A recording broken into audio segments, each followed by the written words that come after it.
How did you transition from music college into getting a job in an orchestra? That's a $1,000,000 question, isn't it? Yeah. Got lucky. Yeah. It is. It's exactly that, though. And the thing is, even funny enough, before Sam even said that, I was going to say I know the same. It'll be the same answer for all three of us. Right place at the right time. Notice you're being given an opportunity. Take the advantage of that opportunity. That's it. And it really is that bit. Very, very often can be just blunt luck. And for me, the blunt luck was my teacher. It was principal in the Halle at the time. They were doing the Rite of Spring with the Halle, and the bumper had basically gone ill on 1 day's notice, and they'd rung everybody in the northwest of England to try to find somebody who could get there, and it was literally, okay, we've tried everybody else, you're it. And then going and making a good job of it, and then the people in the rest of the section going, oh, okay, maybe that's worth getting back, and and then it snowballs out from that. And that was Christmas in my first year at music college. So by the time I left college, I already was earning, which was brilliant. But that wasn't because I planned to do that. It just literally fell into it. But the thing about noticing when you're being given an opportunity, for me, that's something I talk to my students about all the time.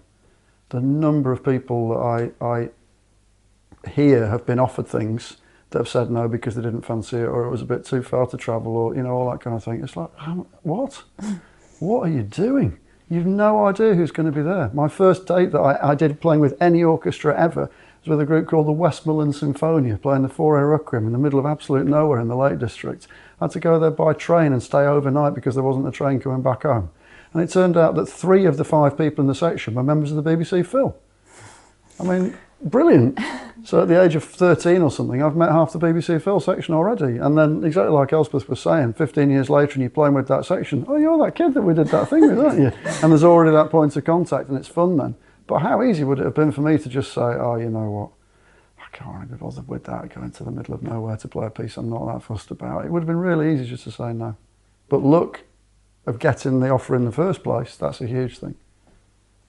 I think that also comes back to the thing of making mistakes and not minding, because you'll probably always have an opportunity. That opportunities will arise, they'll come and go, and some you'll take and some you might mess up, or and again, I look back on things and you just think that was a real opportunity, but I messed that up, or I did this and I wish I hadn't. But if you keep plugging away, then eventually another opportunity will arise. So you just have to take the one that hopefully arises at the right time.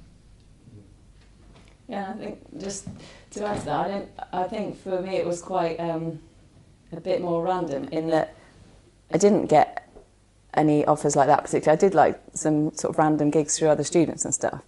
But I just thought in my final year of college, right, I'm going to just start doing auditions just because I want to find out what they're like. So anytime a job came up, I thought, well, I'll just do an audition just to see what happens. So the CBSO job came up. And it had actually been advertised maybe 2 years before that, so I was much younger, so I wasn't really thinking about that. And they'd actually ended up offering the job to John Ryan, who's now first one in the LPO, but he was offered the third horn job in the LSO at the same time and decided to stay in London. So they re-advertised the job that bit later. So then I thought, well, I'll just go and see. So in a way, I was kind of trying to create that opportunity for myself.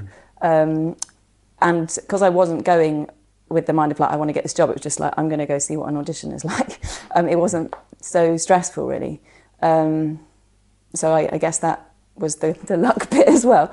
But also, that was also really great timing because loads of people had done trials already and they'd decided not to go ahead of them. So there weren't that many people left. So that also really helped. And again, that was just timing. That was just really fortunate. And yeah, you just have to go with stuff, but sometimes opportunity will come to you and sometimes you've got to make it.